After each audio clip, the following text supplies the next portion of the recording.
In the army, you have a social life because quite a romantic thing to share. What to speak, when to speak, and how much to speak. The responsibility of learning has to be transferred to the learner. Such a pleasure to be here together with you, Absolutely, Roopa. absolutely. I'm just so happy to be in this lovely day and imagine. Hey, I have a question. What is that one champion woman truth that maybe you live by? Every day it inspires you and you wouldn't compromise it for anything. The first thing that comes to my mind perhaps is, in fact, the only thing that drives me is to somewhere on each day give back something to the nation. Contribute something towards nation building. I think that's where it all stands. Oh, that's fantastic. You know what our tagline is? What's your tagline? Champion a woman, she will build the nation. Oh wow, that is such a coincidence. Roopa, tell us about your life in the army and how it has inspired you to be the amazing person you are today. So 91, when we got married, I moved all the way from Hyderabad to Gurdaspur. Going from a place like Hyderabad to a remote place was such a huge difference. You know, relocation is something that as a youngster perhaps we adapt to very easily. But going to an absolutely place unknown where you don't know anybody, nobody speaks the language that you speak, was something that was a very difficult challenge for me. That was first thing.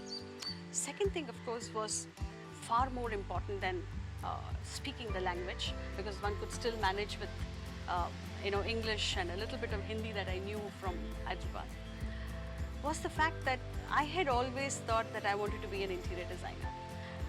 And then there we go, as we get off the train onto a single platform railway station with a single street light. I said, oh my God, where have I come? And what am I going to do? Well, nonetheless, then that's what, Arun decided. He said, at least do something that will keep you occupied and that will, take things ahead.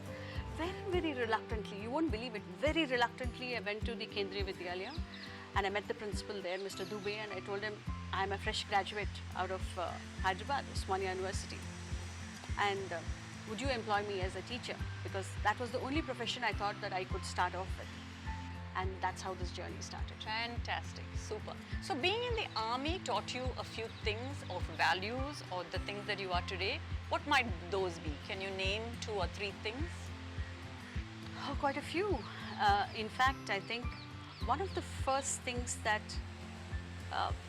changed my life altogether is to be able to plan your things for the day. I think that's very, very important. In the army, you have a social life because we are first the members of the entire unit into which you are married to. So you have some responsibilities there as well. So you need to do that.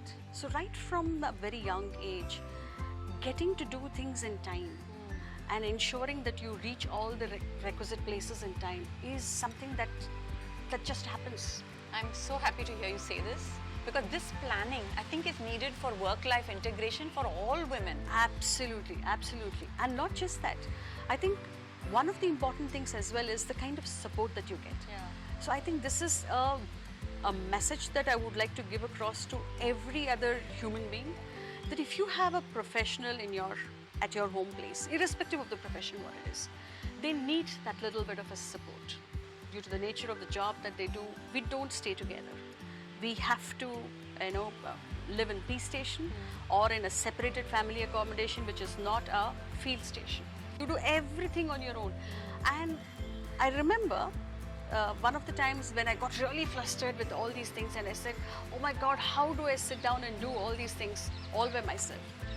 It's pretty hard, but this is something that I heard Arun tell me. He says, you will have to live life as if I am not around. Oh dear. And be prepared for whatever be the consequences, that you are able to manage these things. And that's the very reason why I make you do all these stuff. Wow. I have goosebumps as you tell me this, because every woman's fear is, how am I going to live without my man, right? Because he takes care of those taxes and every other list that you just named. But you're saying the army has taught you to do this for yourself. And maybe the message then to people you would meet, and as you said, is live as if you have to live all alone and live independently. That's right. So it taught you independence and it taught you planning. Fabulous, Roopa. Absolutely. Thank you for sharing the army life.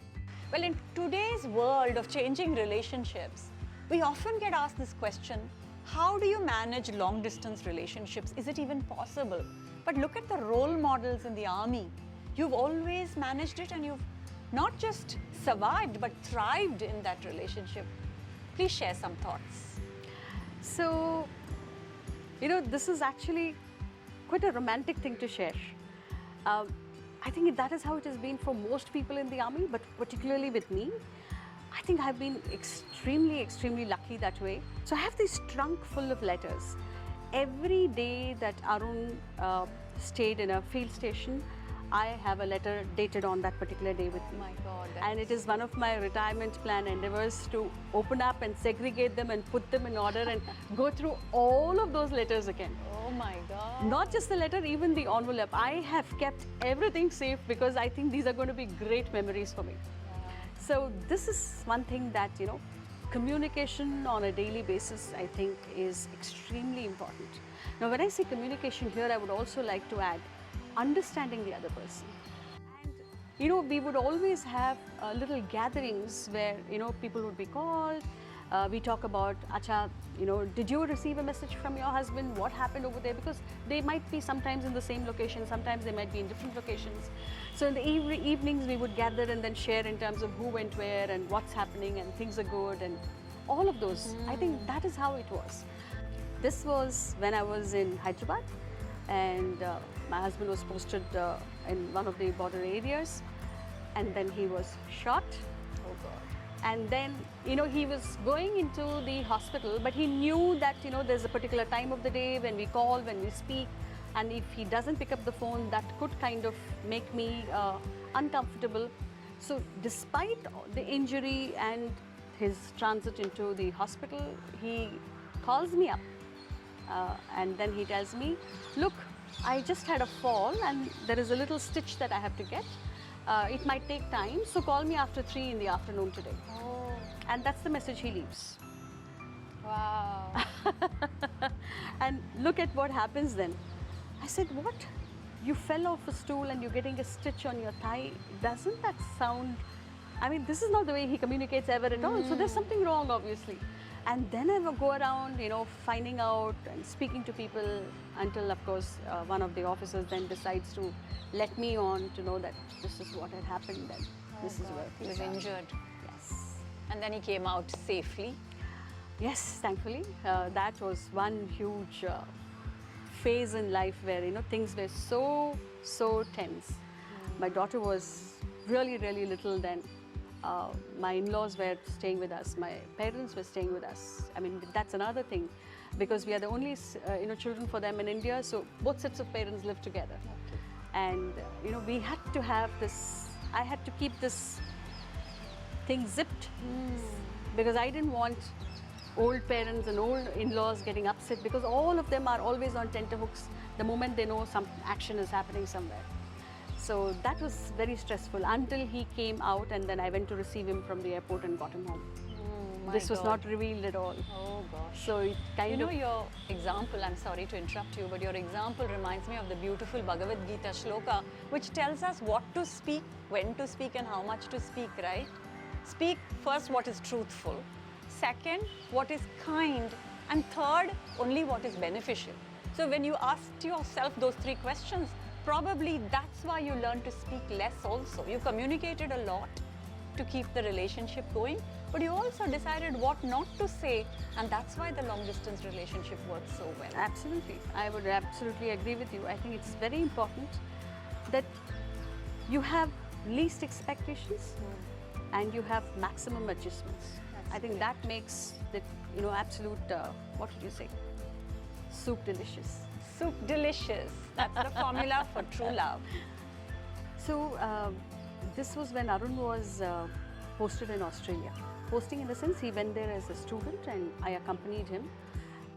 I was working in Melrose High School. It was the students there. Not that I want to undermine their ability to do well in life, but then, in the classroom, it is not really the right kind of a place where you would want to teach. So the teachers there would often ask me, how is it in India? How is it that your children listen to you? How is it that they sit down in the class and are willing to, allow you to speak? Yeah. None of that happens here. It is so difficult to keep the students together. Yeah. There's a certain value, and again, this must be from the army life, but also in the upbringing that many of us have had in India, is to respect elders and to show that respect to any teacher that gives us wisdom of any kind. So you're absolutely right. Tell me about your educationalist background, because I know that's your passion, and actually that's what's beautiful in Roopa Arun's life. She is this supporting spouse of the General Officer commanding of the entire Dakshin Bharat, which means the entire 5 states of the south. And she has the great responsibility of managing the social calendar or the well-being of the Army Women's Welfare Association. And she's been such an important part of being a principal, founding an international school, bringing it up 5 years, and then moving where her life took her. So at every stage, Roopa, you have carried your passion with you as an educationalist, and that's why I'm very excited to talk to you. Because tell me about, what do you think in the education system needs to happen for women and girls, but even for the youth of India, to really change the texture of who we are going to be? Whether it is a student, whether it is a teacher, when I was the principal of a school, whoever it is, I think that freedom to allow your ideas to come out, give them that kind of a space to germinate and grow up into one beautiful tree. I think that is what we are looking at. Wonderful. So it's a fine balance between respecting the teachers and authority and having self-expression. You know the entire curriculum of ChampionWoman, you've seen it and you've been kind enough to say it's going the right way. Self-paced learning is what we are trying at ChampionWoman, and that's what you're propagating, right, Roopa? Absolutely. In fact, the place where I work now with Art Park as one of the team members as an education ecosystem expert, EEE it's called, not the E as such in Tamil, but then So one of the prime areas that we are looking at is self-learning, peer learning, and research. Research. These are the 3 areas that we want our children to come up in. How do you allow the child to learn by himself? As I was telling you the other day, the responsibility of learning has to be transferred to the learner, to the student.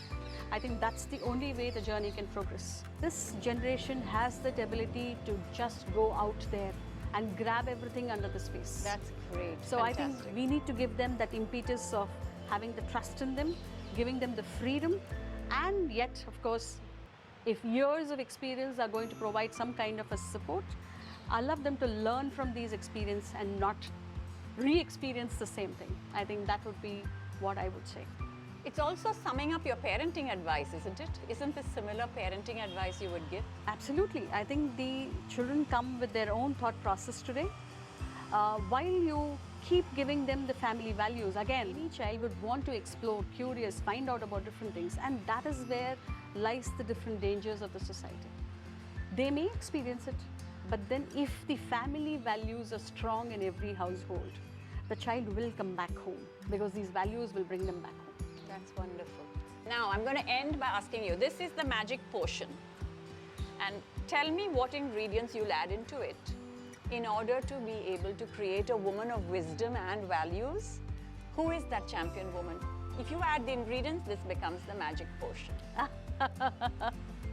All right. If this is the ingredient, I think this would be the family. Okay. Let me hold it on. Your hand, that is the family that the girl or the lady or the woman belongs to. And I think when she's in safe hands of the family, when they trust her of her abilities and give her the freedom and the space to move on and to open up herself to whatever be it in this world, I think they are bound to shine.